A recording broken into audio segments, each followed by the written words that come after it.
Well, hey again, everyone. I've got a little bit of time here today in between a couple different things, and I figured I'd take about an hour or so to kind of go through my Blu-ray collection like I've done for the last 2 years, kind of give you an overlook of everything that I have in the collection at this point in time, see how it's growing, see how things are going, and just kind of give you a little insight into some of the titles that I do have.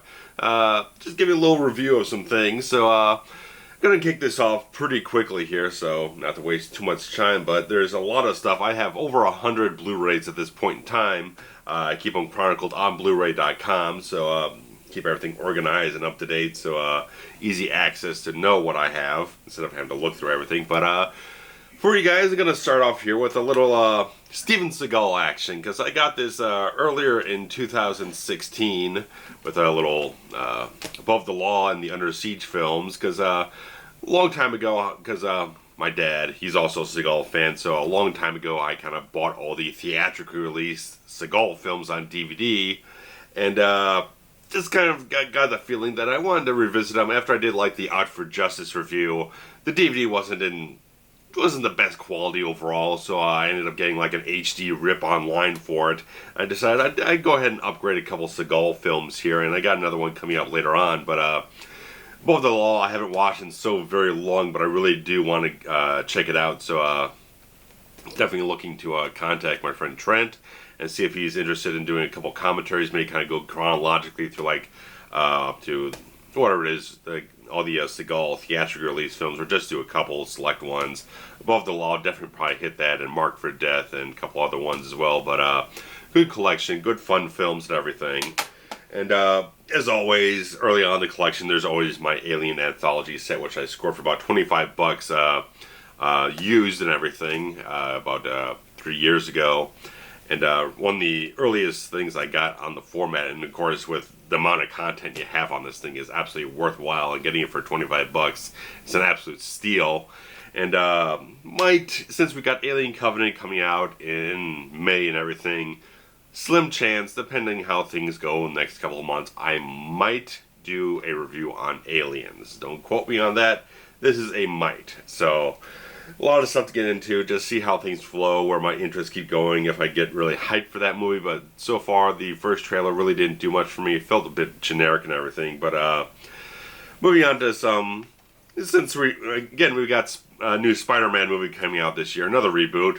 I do have the two Andrew Garfield films on Blu-ray, which unfortunately I just really haven't watched much at all. And because I really like the first one, I got the poster on the wall and everything. I really enjoyed it when I saw it in 2012.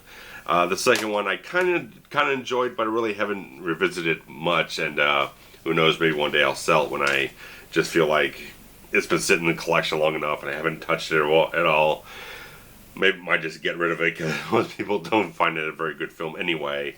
But one that is a very good one is my Shot Factory Collector's Edition release of Army of Darkness, which really haven't taken the time to watch as much of this as I really want to. But the fact of the matter, it has 3 different cuts on it. It's got like the U.S. theatrical, international cut, director's cut, a whole bunch of content. Looks fantastic. And I did end up getting the replacement discs for this thing when they did offer that, when they noticed there was some little bit of errors in the pressings of 1 or 2 of the discs. So Army of Darkness, it was kind of a good thing that they released this, because I hadn't watched Army of Darkness or any of the Evil Dead films in so extremely long.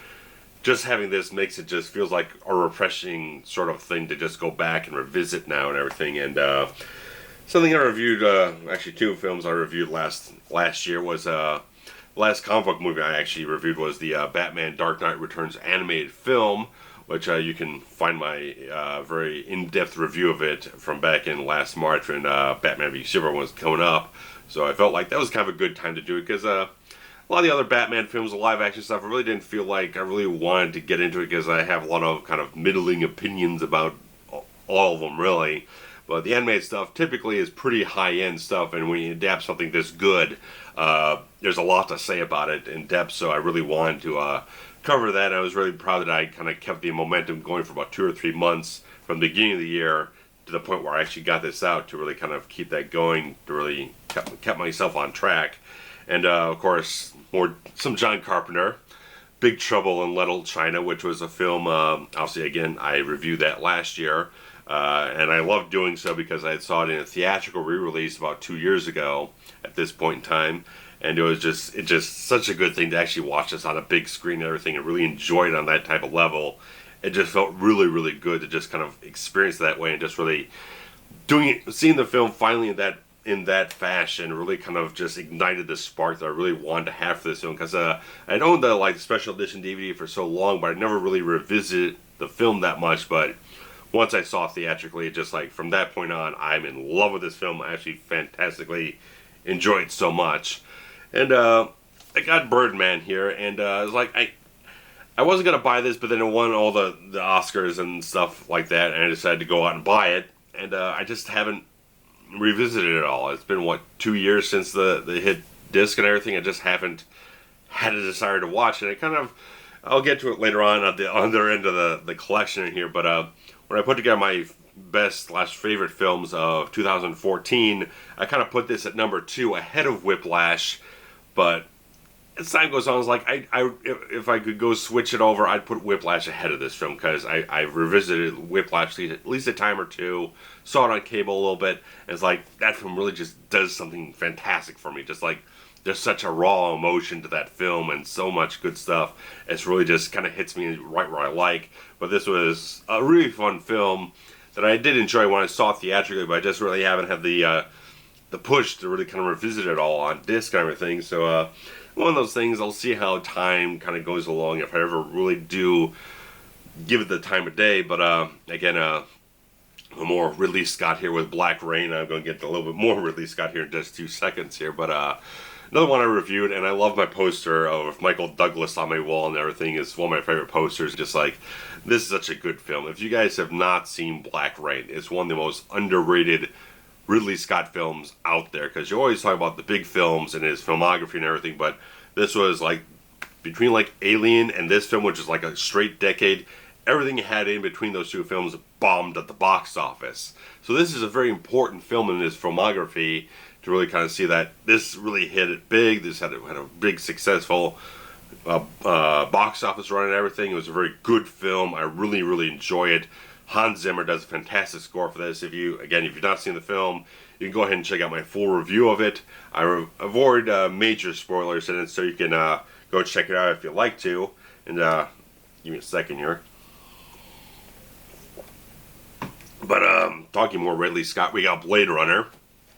And right at the start of the new year, I just decided to just kind of get on this Blade Runner kind of bug or whatnot. Just kind of got this kind of itch to just envelop myself in Blade Runner. So first thing I actually watched was the work print version of Blade Runner, which is interesting experience. It's a slightly different cut. There's nothing radically different about it, aside from the climax of the film where they didn't have the Vangelis score yet, so they used Planet of the Apes music from Jerry Goldsmith, which has a little bit of an interesting quality in certain points, but so much of it is just this does not suit the tone of the film at all. It just feels so wrong for the movie. It just feels so wrong. Some moments, like I said, have a bit of a interesting appeal to them, but largely it just it doesn't really work. And then I finally watched the international cut of the film, which is basically just a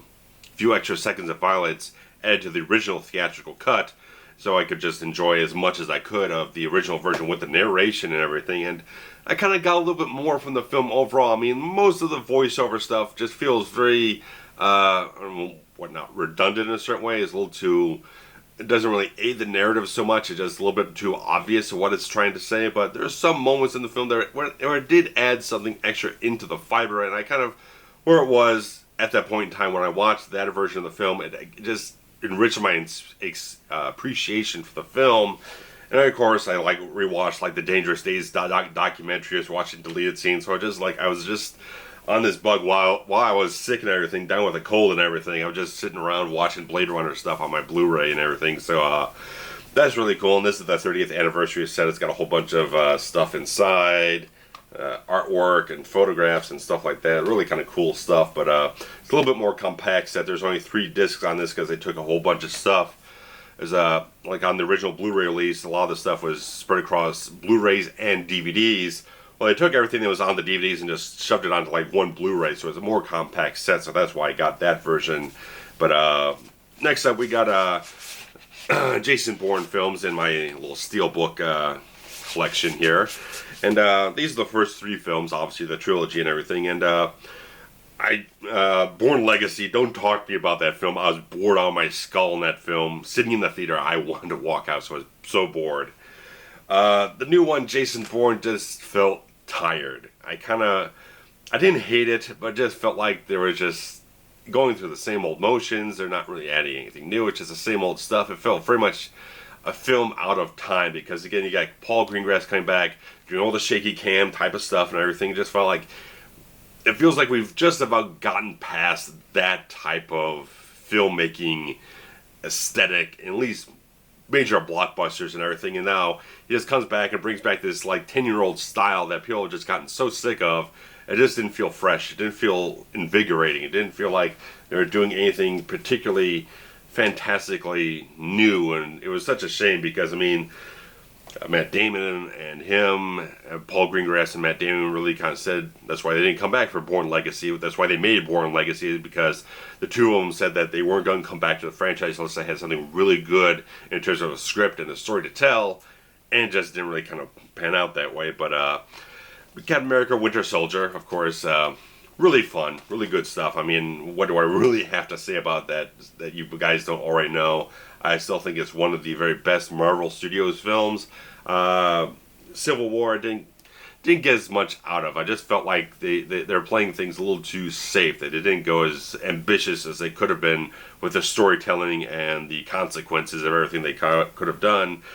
Winter Soldier felt like a really solid film that kind of definitely upped the scale from the first film and just pushed things further. It just felt like there was a definite progression there. Civil War didn't feel like it went as far as it possibly could with what it could have done. But James Bond, Casino Royale, my favorite Bond film. And I'll tell you guys that I saw this originally on a midnight screening. I had just started a job at that point in time, and I had to work at like 7 o'clock in the morning. But I still went to the midnight showing to see this like 2-hour and 40-minute movie. And let's say I had about 3 hours of sleep that night. But Fact of the matter, as my favorite Bond film, says enough that it was worthwhile anyway in retrospect, because it's a fantastic film. I love it. And one I might get around to finally reviewing is Chronicles of Riddick, another little steelbook type of thing, which is a little bent out of shape there, kind of shitty, but I don't get too wrapped up about it. It's like I can live with it. So Chronicles of Riddick, another one I saw in the theater. I was a little disappointed with the theatrical version of it.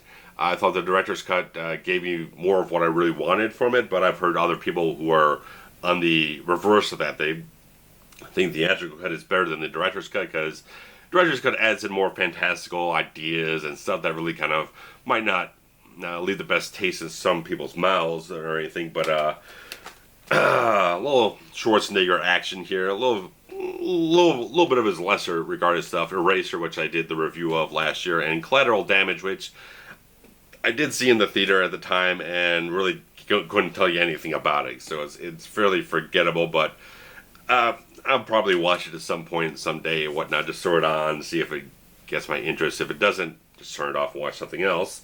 But from Collateral Damage to Collateral itself, Michael Mann here.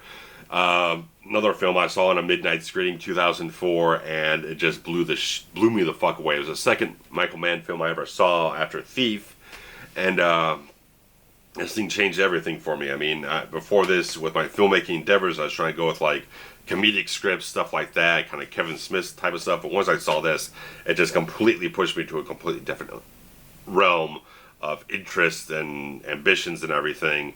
And I love this film so much at the time. I actually bought the electronic press kit CD-ROM off of eBay, which unfortunately, because that was about 13 years ago, it doesn't work on my Mac OS system anymore. So sadly, can't access that anymore, but I have most of the content downloaded from it.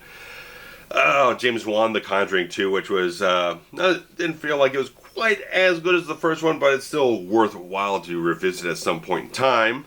And a little bit of Dracula here. You got the Frank Langella version and the Francis Ford Coppola version.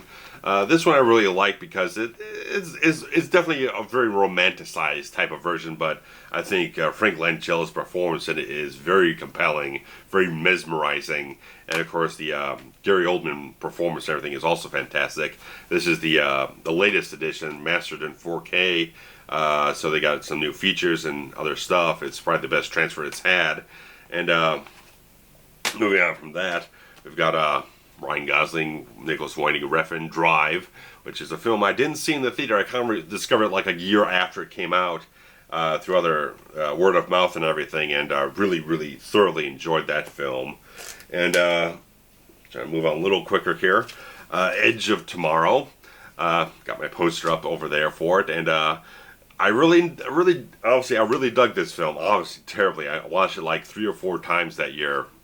Once in the theater, wanted to revisit it in the theater, didn't get the chance to, but once I got the Blu-ray, I watched it like 2 or 3 times more before the end of the year, so I really need to revisit it, because I always got to think of this film, because it's such a fun, fresh type of adventure, science fiction type of thing, which I really love from Doug Liman, from like Bourne Identity, Go, and a couple other things. He's always got such a fresh energy to his films. It just feels like it never feels like he's tired doing a film, never feels like he's dull or whatnot. He's always got snappiness, freshness. He's always got some kind of charisma going on throughout his whole films, and that's definitely among those. And Escape from New York, the Shout Factory Collector's Edition, which again did a review of it some time ago, and definitely check out my review. It's like 50 minutes long, covering the film as well as the Blu-ray set here. So really highly recommend to check that out if you never have.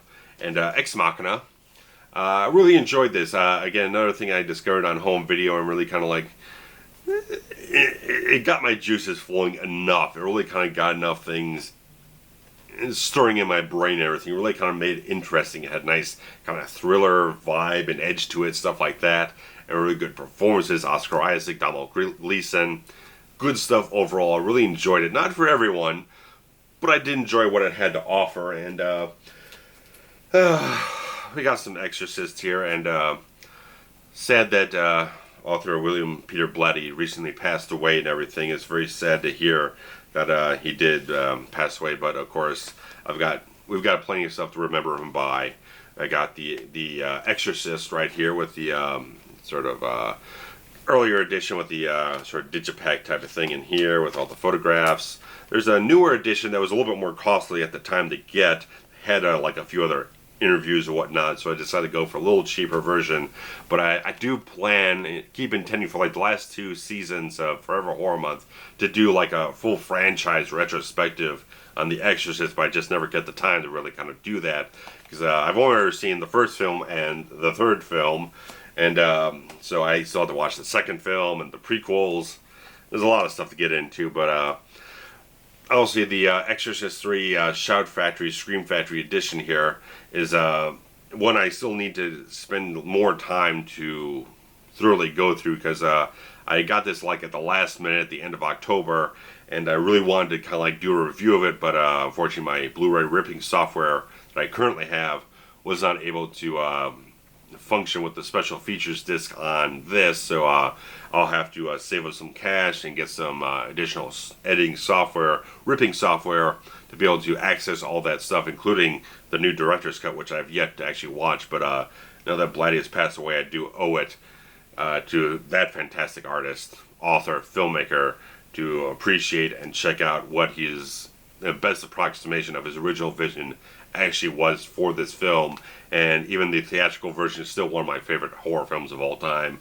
If it ever shows up on TV, I just have to sit there and watch it for at least a little bit, because it's just so good.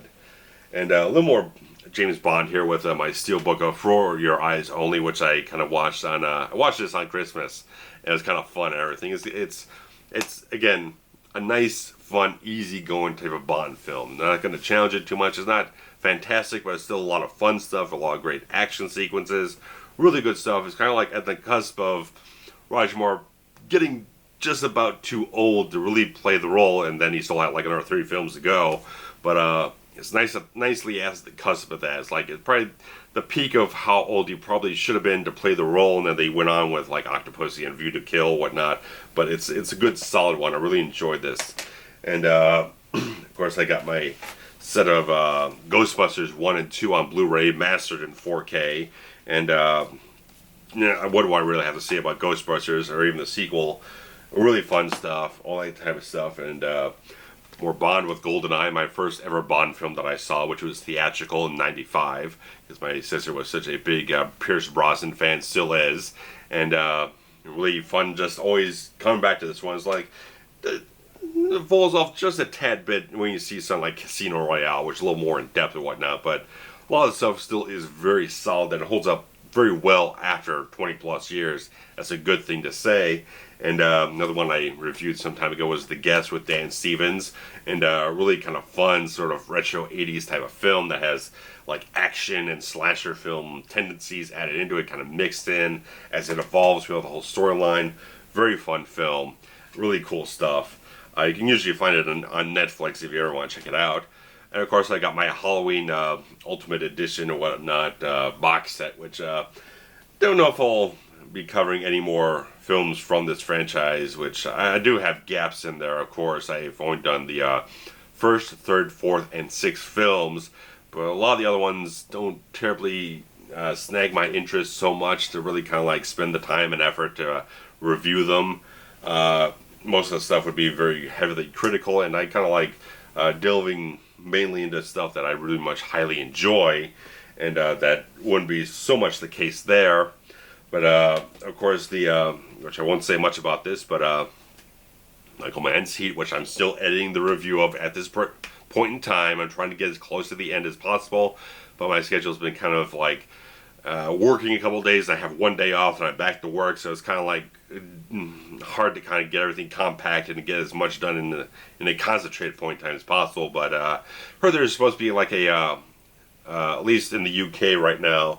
I don't think they've announced it for the US market, but apparently there's supposed to be like a 4K remaster of this coming out with a few extra like Q&A panel special features and transfer supervised by Michael Mann. Calling it Director's Definitive Edition, so I don't know if there's really going to be any alterations to the film, but all they've said is like there's a 4K remaster and stuff like that, so be interesting. If they do release it here, I'll definitely check it out, see what the reviews say about it.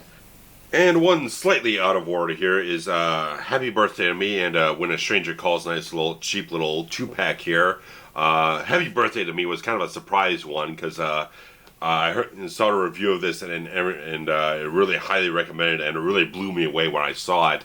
And I really need to take the time to revisit it so I could throw it in the next Forever Horror Month and everything. And When a Stranger Calls, I've obviously covered in my did a little franchise retrospect between that, the sequel, and the remake.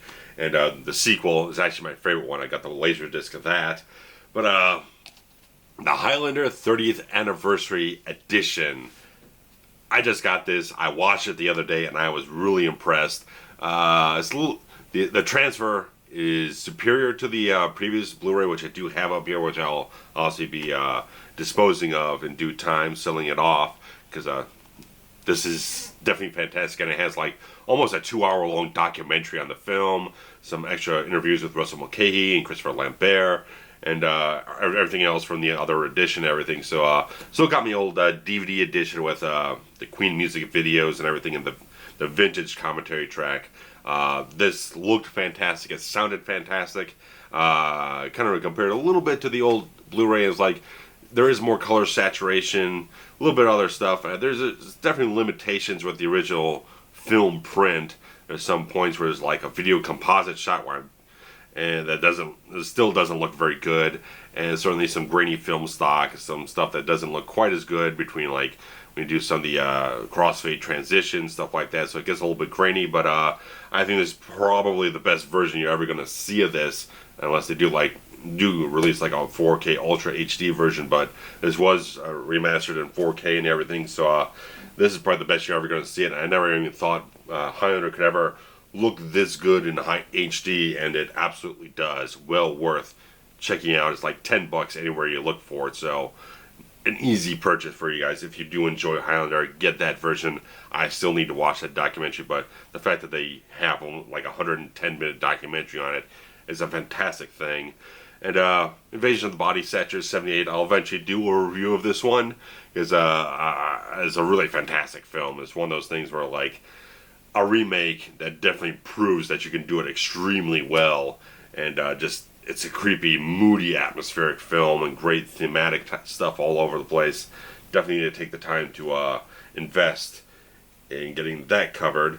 And still haven't watched damn Jack Ryan's Shadow Recruit since I got the Blu-ray a couple years ago, and it's like, again, it's like one of those things like, you might watch it someday, but you're probably not. What was it, IFC or something like that, was doing like a Jack Ryan marathon, and I caught like part of Clear and Present Danger and had to go to work, so I couldn't watch Hunt for Red October, but I got the DVD and the Laserdisc of that. The January Man with Kevin Kline is kind of a little bit of a wonky film, but I really kind of enjoyed it more or less. It's a film that adds in comedy and crime stuff, a little bit of seriousness, and it kind of doesn't quite dance between the two of them as well as it could be, but if you're in the right mood, you can kind of really enjoy this one. I mean, Kevin Kline's fantastic. Alan Rickman's fantastic in this. It's a really good cast. Rod Steiger, Danny Aiello, Harvey Keitel, good talent in there. Just something about probably like the direction or whatnot really kind of didn't quite grasp the tonal material as fluidly as it possibly could, but still kind of good. It was released by Kino Lorber a couple years ago, so might be a little higher price than usual, but if you've seen the film before, give it another shot. And of course, Jaws. What else can I say about Jaws? But it's Jaws. A nice Blu-ray and everything, the remastered version, and of course, waiting for the sequel soon. John Wick. Really enjoyed this. Fantastic. It just everything. The visuals, the style of it, everything. The humor, the action, everything was just like perfect type of action film overall. And so far the sequel, with all the marketing, looks like it could possibly be on the same level of it. So good stuff there. And of course, my recent review of Leviathan. Just go watch the review. And Timothy Dalton Bond. We got some License to Kill, Living Daylights type of stuff here, and two of my favorite Bond films. I love Dalton the best. A lot of people don't. A lot of people kind of dismiss him overall for some odd reason, but I just really love what he brought to the character. Gave him an edge. Made him a little more serious, but also still, you could still have so much fun with the film. So much exhilarating action. Especially License to Kill has some fantastic action sequences. Some of the best in the franchise. Definitely highly recommend the Dalton Bond films. If you just kind of dismiss them or whatnot, give them another shot. Give them another shot, because Living Daylights is a little bit more the traditional Bond film. License to Kill is a little bit more harder-edged, revenge type of film, whatnot, but good stuff.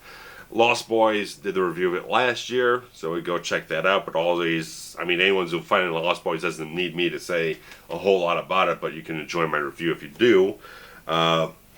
Fury Road, I kind of watched this a time or two, but it doesn't really kind of invite me so much to rewatch it, but I kind of picked it up cheap on Black Friday, so I figured what the hell not. And again, the other Seagal film, Marked for Death, my favorite Seagal film, which looks fantastic. It's directed by Dwight H. Little, who did Halloween 4, and just fantastic type of stuff. Really hard-edged, gritty type of stuff, badass shit. Or Ridley Scott with The Martian, another one that I bought and I haven't watched yet. kind of gets into things like, you really enjoyed it in the theater, and you kind of like, it's on sale, you go ahead and grab it, and then you just never watch it. It's one of those bad things, you know? It's one of those impulse buys you do, and then like 3 months later they put out the extended edition, so like, whatever. Anyway, The Matrix, fantastic. Not a fanatical type of person about this film. I enjoy it generally, but I just had to get the Blu-ray at the time because I just didn't feel like the DVD held up at all, even on a standard definition screen. Just when I was watching it, when I saw my old CRT TV, I knew this film could look so much better, and the Blu-ray definitely just leaps and bounds better with all the definition, the contrast, the colors.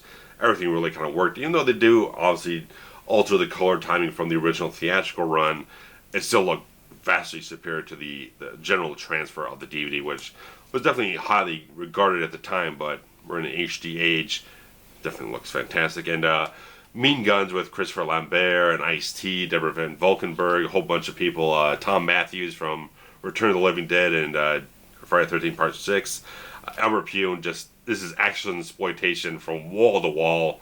This is a German release because Lionsgate, I guess they have the rights now to the old catalogs of Artisan and Live Entertainment and whatnot. They just don't give a shit about their back catalog at fucking all.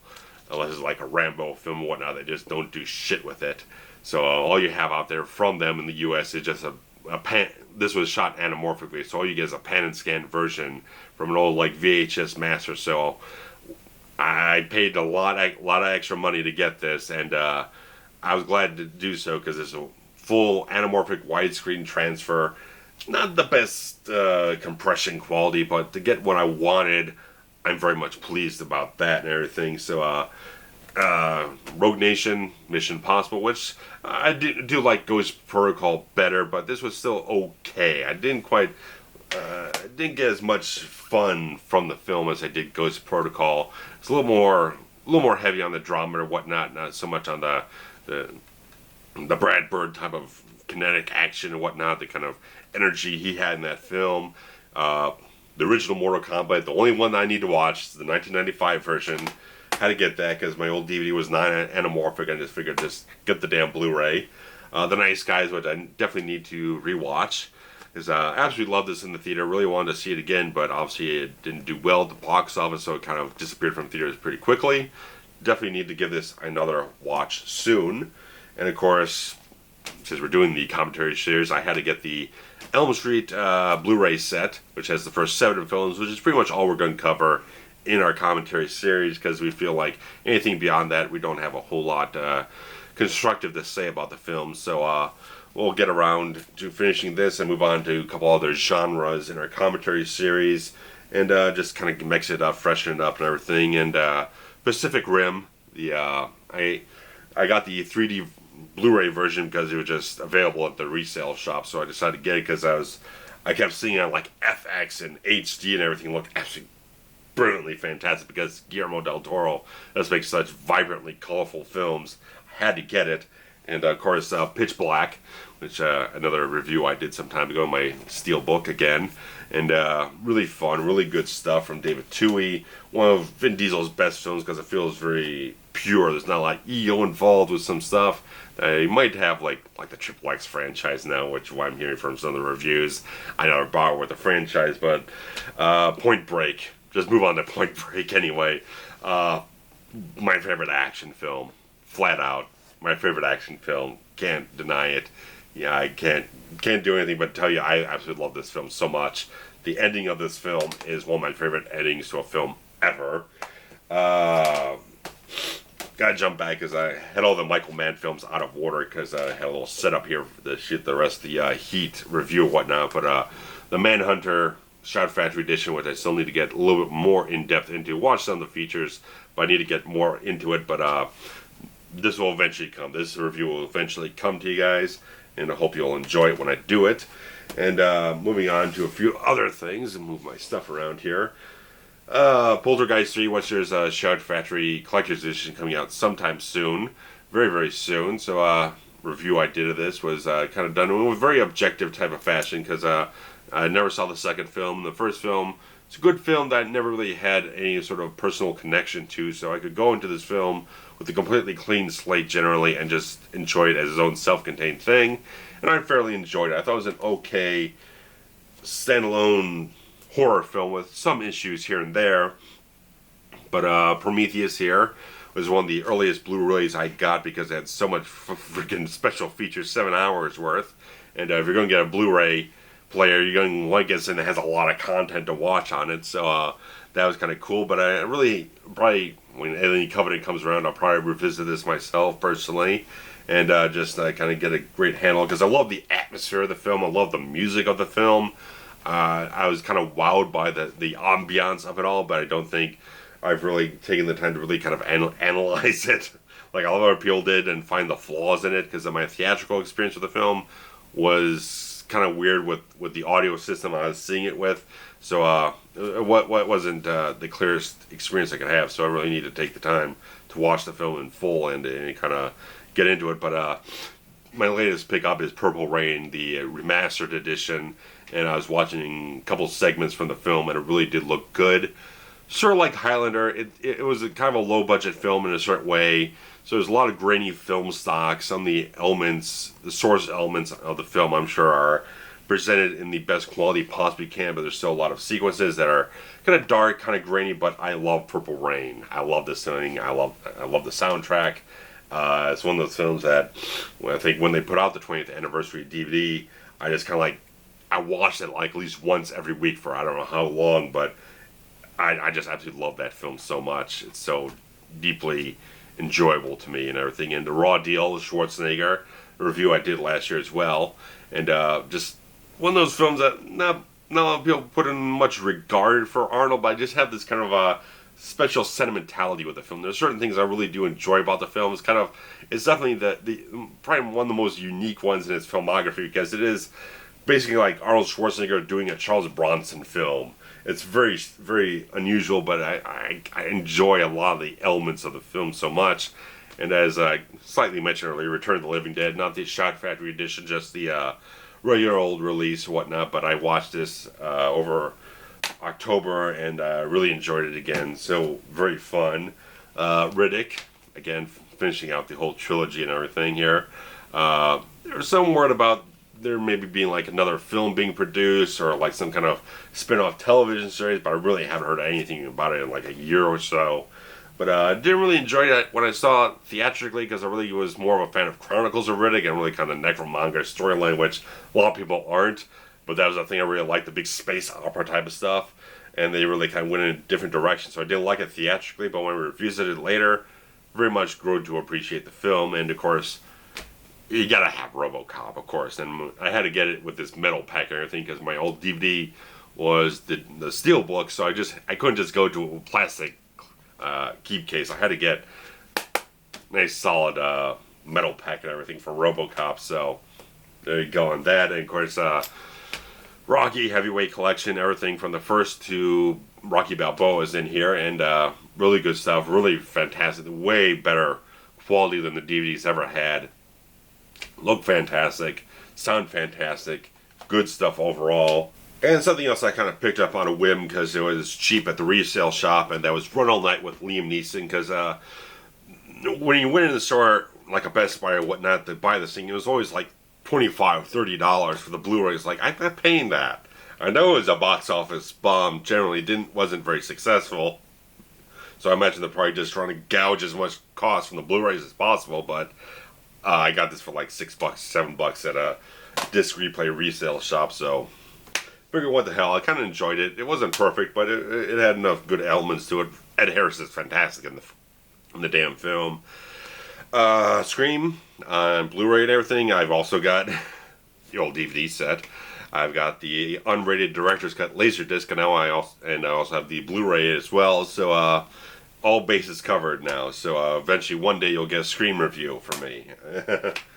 The Shadow here, Alec Baldwin, Russell Mulcahy again. A lot of people don't view this in high regard, but I've always really enjoyed this film. Again, I really love Russell Mulcahy's style, his visual style and everything, his cinematography. I think Alec Baldwin is fantastic in the film. He just adds in so much of an interesting, haunting, kind of dark quality to everything. It just really fantastic. I love John Lone in the film as the villain. Shiwan Khan. There's so much good stuff, and this is the great Shout Factory edition. So I bought the film in HD off of iTunes previously, but I wanted to get the Blu-ray because it makes it easier to watch instead of just watching on the computer screen and everything. And really enjoyed it anyway. And Sicario, my poster's on the door over there and everything. So Denis Villeneuve, again, one of the best filmmakers that's working out there. Loved Prisoners. Really enjoyed this film as well. And Arrival, my mind just lit up on fire after seeing that film. I really, really enjoyed that thing. I really thought it was a fantastic piece of work. A little more boxing action, Jake Gyllenhaal and Southpaw. A good film. Familiar material, but really excellent performances from Gyllenhaal, Forrest Whitaker. Good stuff all over the place. Live Long and Prosper here. We got some Star Trek. The Wrath of Khan director's cut, which I did end up getting the updated version because there was a editing gaffe in the original pressing of this. I've got the one with the yellow barcode on it now because they sent. I sent it for the replacement. They sent it back, and everything's all good now. I always like the director's cut. I just like the few extra added bits. It doesn't enrich the film so much, but I just like it feels a little bit fuller overall, and can't go wrong with it. Wrath of Khan is fantastic, and Star Trek Beyond, which I've watched again since the theater and everything. It's like I still really like it, but I think like Carl Urban's performance is pretty good. But I feel like if you could just turn down a few more notches, I think it's a little overly verbose at certain points. I think things are played a little over the top a tad bit in certain places. I think some of the performances have turned the notches down a little bit, be a little bit more grounded, a little bit more dramatic, a little more serious. I'd kind of like if they did that with the next film, if they kind of dialed it back a little bit and just kind of grounded things a little bit more with the performances. I think that would really kind of resonate a little stronger with me. And moving on here, obviously we're going to have Star Wars after Star Trek, Force Awakens. The only Star Wars Blu-ray I have at this point in time. And still really enjoy the film. I do acknowledge it has shortcomings here and there, but it's still a very entertaining, enjoyable film. And that's about all I have to say about it at this point in time. But it gets me where I need to get to at certain points in time. And this is a fantastic triple feature. You got David Fincher's Seven, Chris Nolan's Insomnia, and then you got Devil's Advocate. All three films I absolutely loved. It was a nice little upgrade from the DVDs I had before. So it's like the 7-1 has all the same features from the Platinum Series DVD. So I wanted to make sure that before I got this, I wouldn't lose anything in the transition from one format to the other. And 7 looks fantastic. I haven't revisited the other two on HD yet, but always loved the Devil's Advocate. I always really, really dug that film. Pacino, Keanu Reeves, wonderful stuff. You got 2 Pacino films here, so you got some great stuff overall in this whole thing. Definitely worth picking up this set, this 3 discs, this 3 film set and everything. And of course, Van Damage, Sudden Death. Really, I watched this again a couple months ago, and just like it's still really fucking fantastic, man. This is just really excellent type of stuff. I really enjoy this because I did the Time Cop review a couple months ago, but I had done the Sudden Death review back in like May, and this still just holds up so well. It's just fantastic type of action film. I love it. Peter Hyams, Van Damme, Powers Booth, just chewing the scenery, being fucking badass, heavy and everything. Absolutely fantastic. If you've not checked out Sudden Death, I extremely, highly, deeply recommend checking it out, especially in HD. Looks fantastic, sounds fantastic. Tango and Cash, always a little sort of trouble production with this one because I guess there's like infighting between the director and the producer, stuff like that. And Stallone actually was one that kind of kept the production glued together to keep it going forward to get the whole film done. So it has some questionable parts to it. It's not as cohesive or as fantastic as it could be, but it's so much fun seeing Sly and Kurt Russell just team up and have this buddy cop dynamic. I really enjoyed the film. I always really have. And it was really kind of good to get the Blu-ray and everything because the DVD never looked fantastic, and this just like because I had the old like cardboard snapper case, so getting the Blu-ray just feels so much better now and everything. And Teenage Mutant Ninja Turtles action here 4-pack because early in the year I just kind of like felt like I wanted to upgrade and whatnot, and obviously went ahead and did that. But I remember was really interested in the first film and the animated film, but whatever the case, I got everything in here, so nice upgrade to Blu-ray for those. And of course, there's no collection that can be complete without Terminator 2. You gotta have Terminator 2 in every movie collection. I got my Laserdisc up here, which I got erroneously. I was supposed to get my, which I do have, the THX certified Laserdisc of the first film, and they actually sent me the second film, special edition, but now I have both. And I also have it on Blu-ray. And let me tell you, the Laserdisc transfer is probably one of the best I've yet to see. I couldn't imagine that looking terribly any more better on Laserdisc than it does. I was really impressed by it. And kind of going down a number of notches here was the Mick G film, 3 Days to Kill, which, again, is another kind of wonky film tonally. It's kind of all over the place, but it has a weird, goofy type of quality that I found strangely entertaining, and it's goofy as shit. It just really is. It's produced by Luc Besson and directed by Mick G. It's goofy, it's weird, it's not entirely great, but it has an interesting entertainment value to it. But back up on the scale, here's Total Recall, the mind-bending edition, the remastered, upgraded version. It's not that crappy early Blu-ray release. This is the much better one. Again, it's one of those sort of Lionsgate catalog releases that, one of the rare ones, like I said, that they actually put some freaking time and effort into. A lot of the other stuff, they don't even bother doing anything with. If it's a lesser-known title, they don't even bother doing shit with it. They don't even put it out on HD or Blu-ray or anything. They just leave it to shit. I might get rid of this. The Total Recall remake, which I'd like to tell a story here, but I feel like I should just keep this thing because there was something I used this for a sort of I'd say a job audition of sorts. I used this for an editing project for a job I ultimately didn't get, but it came in handy. I was able to slap it together pretty quickly, but obviously I didn't get the job for other reasons overall, but I'll leave it at that. I got the Transformers, the movie, Shot Factory edition, which I don't think I ever mentioned when I got it, but obviously I saw this in the theater in 1986. My dad took me to see it, and I've loved it ever since. I've owned like 3 different versions of the soundtrack. I've had this on VHS. I've had it on like 2 different DVD releases, and now I got the Blu-ray. And I still have the old DVD set because there's a whole bunch of features on that didn't port over or license for this one, so I'll keep both versions.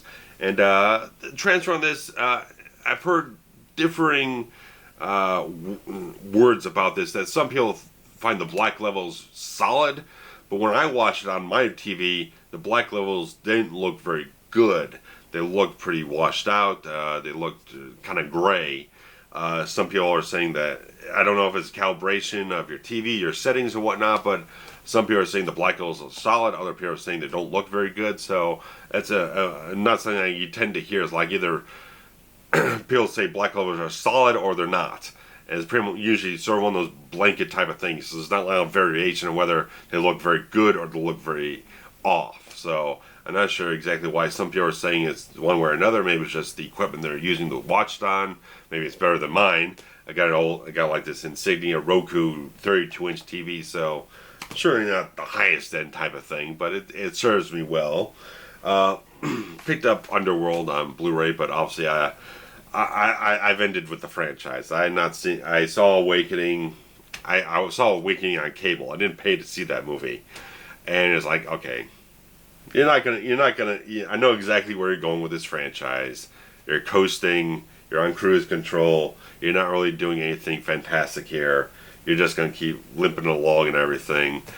And I didn't feel like I had no interest in the new film, whatever the hell it's called. I don't know. Not paying any attention. But oddly enough, one of my production assistants on my old film Dead of Night, which we made back in 2008, is actually a co-producer on the new Underworld film. She went from production assistant, my little independent short film, to being a co-producer on a studio-made film and everything. So good on her. So if she can rise up to that rank, even if it's on a film that I don't think is worth my time, she's definitely made more of her career than I have. But the Criterion edition of Thief, again a little bit out of order here, but Michael Mann's Thief, James Caan, I did the review of it once I got the disc. I didn't find out about this disc being out until like 2 months after it had been released, so ever since then, I've like, every time Criterion announces their next slate of titles, I always check it out, because I'm not going to let something anywhere close to this kind of caliber slip under the radar again, because I was so tired of the old DVD release they had, which was sourced from the old Laserdisc, and the transfer just never looked good at all. It always looked soft and grainy. It just looked very poor. And this, even though they've applied a different color timing based off of Michael Mann's old answer print for the film, which is basically what all the theatrical prints are struck from and everything. Very heavy teal type of push and everything. I'm glad to have it in HD. Regardless of that, I'm glad to have it in a much better quality version than that. So I'll never be getting the Laserdisc of Thieves. So let that be known. And some of the familiar stuff here: Liam Neeson, Walk Among the Tombstones, which I still dig the shit out of this film, man. Just bleak and disturbing type of shit. I love this. I absolutely love this film. If you've not seen this Liam Neeson film, it kind of went a little bit under the radar. It came out at the same time as The Equalizer movie, which I didn't care to see because I really enjoyed the television series of that, but they kind of like took everything in the television series, threw it out the window, and just made up their own type of concept or whatever thing. So just like I didn't care for it, didn't care to see it. But this is good stuff. I dig this film. I've seen this film several times, and I love it every single time. Actually, I went to see this again in the theater, like a second run or whatnot, because I was kind of putting together my best films of the year list at the time, and I just needed to see it again.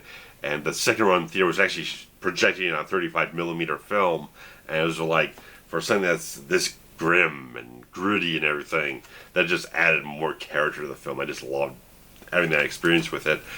And Whiplash, just Damien Chazelle and J.K. Simmons, Miles Teller, this is just tight, exhilarating fucking movie. Just like, I just dug this when I saw it in the theater. My mind was blown at the end of the film. Just like, once they cut to the credits, I was like, you just blown my mind with this film. It's fantastic.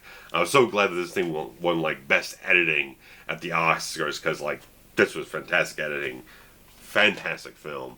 Like I said earlier, I would definitely, in retrospect, put this above Birdman in my list. So it would be my second favorite film of that year, following what I'm going to get to here shortly. I'll talk. World is not enough here for James Bond. Not much to say, but I kind of wanted to get a little more Bond here, regardless of that. And then we got our X-Men stuff. We got the Wolverine, which I very much enjoyed. I didn't feel like the third act fell off as much as a lot of other people did. I still enjoyed the film all the way through, but I can definitely see why certain people felt that way. But I definitely wanted to get the unrated cut of the film, so I was very much pleased to get that at a Black Friday sale. And this was my favorite film of 2014, which was X-Men: Days of Future Past. I've got the original release with the metal pack and everything, with the theatrical cut. And then I've got the road cut here, which I did my full review of at the time I put it out. Which, looking back on the video, my presentation wasn't as visually as good as it possibly could have been. I think it was a little sweaty in that video, so I would like to redo that if I could, but I'm not going to waste that kind of time redoing a video just for that reason. But still, probably my favorite X-Men film overall, because I just felt like I had that next level ambition to it. Just like it was breaking out the little kind of shallow confines of what the X-Men series had been up to that point, and just like, we're just gonna go for it. Fantastical concepts. We're gonna throw in some more science fiction things, time travel. We're gonna throw in the Sentinels, a lot of other sciencey type of stuff in the whole thing. Just more concepts, more ambition, bigger storyline, more consequences, bigger emotion. I just felt like it really just pushed itself further, where X-Men Apocalypse really just felt like very bland and unremarkable film. Just it was a letdown. I didn't find much memorable about X-Men Apocalypse as I would have hoped to experience. So just really have no interest to really revisit that film at any point in time. But that is where the Blu-ray collection stands at this point in time. So go ahead, guys. Tell me what you're interested in here with my Blu-ray collection. If there's anything in this Blu-ray collection you really like to see a full-blown proper movie review of, definitely throw in the comments below. See what you might be able to generate for myself. Always invite your comments, your suggestions, recommendations for stuff. And I do have my eye on a few other titles that will be hopefully coming into my possession soon, or I've already purchased them, waiting for them to be shipped, or some other stuff that's coming down on the road soon. We'll get to it eventually, and might end up doing a video covering my TV on DVD collection, my TV series sets and everything, because we'll see how that goes, see how things go along there. But I want to get this done. I got it done in enough time to go on to the rest of my day here. So thanks, guys, for watching. Your thumbs up on videos is always appreciated. If you enjoyed me going through all my Blu-ray stuff, try to get through it as quickly as I could without rambling on too much. And anyway, that's all I got for you guys at this point in time. Like I said, if there's anything in this collection you really want to see a full-blown review of, definitely like to get your comments on that, and probably go back and check my reviews for the last year or two to see if I've already covered or whatnot. So check on that first. But in regards to that, that's all I got for you for Blu-rays at this point in time. So that's the 2017 edition of my Blu-ray collection. But as I get more stuff, I'll always do a video update to include that type of stuff to let you guys know what's going on and possibly what's coming up in the movie review queue. So thanks guys for watching. Always appreciate you guys checking this out, and I will be having more proper reviews coming up soon. I got some stuff coming up, but it's been a bit of a difficult time getting as much editing done in short of a time as I'd like to. So sorry for the delay on that type of stuff, but like I said a couple weeks ago, I got sick, come down with a cold and everything, so I didn't have a whole lot of energy to devote to that. Just had to rest up and get better. So anyway, thanks guys. I'm gonna stop rambling. Hit up my social media accounts in the links below. Hey, hook up there, and I get on with the rest of my day. Hope you guys get on with the rest of your day and have a good one. So thanks guys. Take care. Bye bye.